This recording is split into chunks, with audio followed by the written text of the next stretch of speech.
இனம் காக்க, மொழி காக்க, மண் காக்க, மானம் காக்க இங்க கூடி அமர்ந்திருக்கும் எமது தாய் தமிழ் உறவுகள் அனைவருக்கும் எனது அன்பும் வணக்கமும்.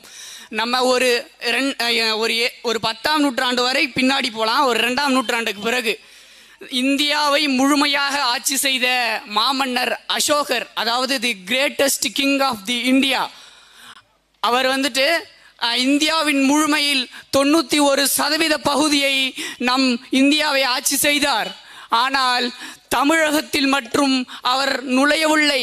பல படைகளை திரட்டி மிகப்பெரிய ஆட்சியை புகுத்திய அசோக மன்னருக்கு தமிழகத்தின் எல்லையை வந்தடைந்தார்.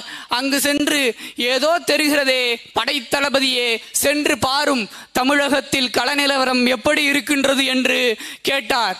படைத்தளபதி சென்று வந்து அசோகரிடம் கூறினார், அசோகா, அங்கே கள நிலவரம் மிக பயங்கரமாக இருக்கின்றது. காரணம், அங்கு ஆண்டு கொண்டிருப்பது சோழர்களின் ஆட்சி, அதாவது மாமன்னன் அரசேந்திர சோழனின் ஆட்சி என்பதை கூறிக்கொள்கிறேன். அதை அசோகர் ஸ்தூபி கல்வெட்டு காஞ்சிபுரத்தில் ஆதாரமாக பதிப்பித்திருக்கின்றார். என்னவென்று, நாங்கள் தமிழகத்துக்குள் நுழைய முடியவில்லை. காரணம், சோழர்கள் என்ற தமிழ் பெருமையை அவரே பறைசாற்றி இருக்கின்றார் என்பதை தமிழ் மக்கள் புரிந்து கொள்ள வேண்டும். அப்பேற்பட்ட பெருமை மிக்க இனத்தில் பிறந்துவிட்டு 5க்கும் 10க்கும் பருப்புக்கும் அரிசிக்கும் பிச்சை கேட்டு நிலைமை நிற்க வைத்தது இவர்கள். நீங்கள் புரிந்து கொள்ள வேண்டும், நம் எவ்வளவு பெரிய வீரமிக்க இனத்தை சார்ந்தவர்கள் என்பதை நாம் உணர்ந்து கொள்ள வேண்டும். அஞ்சுவதும் அடிப்பணிவதும் தமிழர் பரம்பரைக்கே கிடையாது.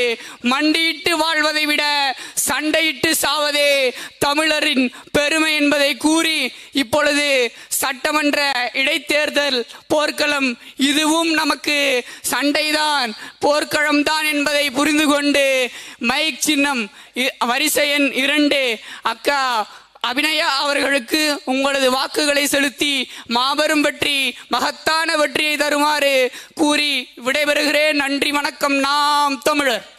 அடுத்ததாக கள்ளக்குறிச்சி மாவட்ட பொறுப்பாளர் சுரேஷ் மணிவண்ணன் அவர்கள்.